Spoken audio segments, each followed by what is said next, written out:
নমস্কার, আপনারা দেখছেন ট্রাইব টিভি, সঙ্গে রয়েছে আমি কুকুমনি। শুরু করছি আজকের বেঙ্গল এক্সপ্রেস। শুরুতেই নজরে রাখবো শিরোনাম।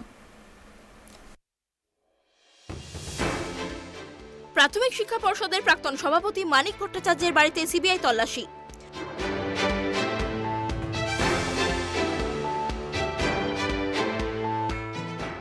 মুখ্যমন্ত্রী সম্পর্কে দিলীপ ঘোষের বিতর্কিত মন্তব্য, নালিশ জানাতে রাজভবনের তৃণমূল।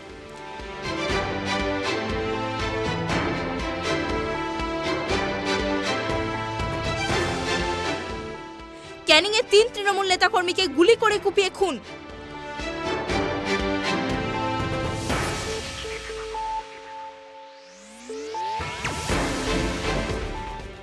এসপিজির আদলে এবার মমতার নিরাপত্তা ব্যবস্থা।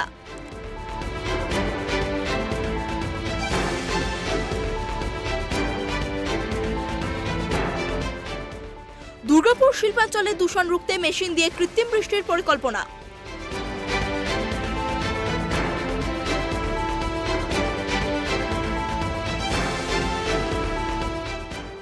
দত্তপুকুরের কালিয়ানী দক্ষিণপাড়া গ্রামে বাঁশবাগানে মাটি খুঁড়ে উদ্ধার ড্রাম ভর্তি বোমা।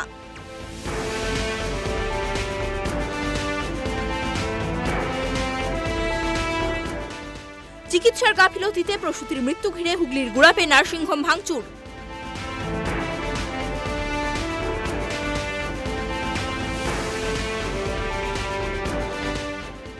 প্রাথমিক শিক্ষা পর্ষদের সচিব রত্না চক্রবর্তী বাগচির বাড়িতে সিবিআই তল্লাশি।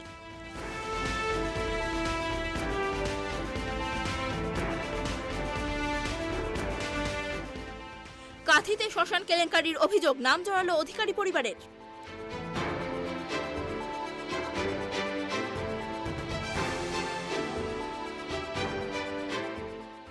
রাজ্যে একদিনে করোনা আক্রান্ত 2889 জন, মৃত 2।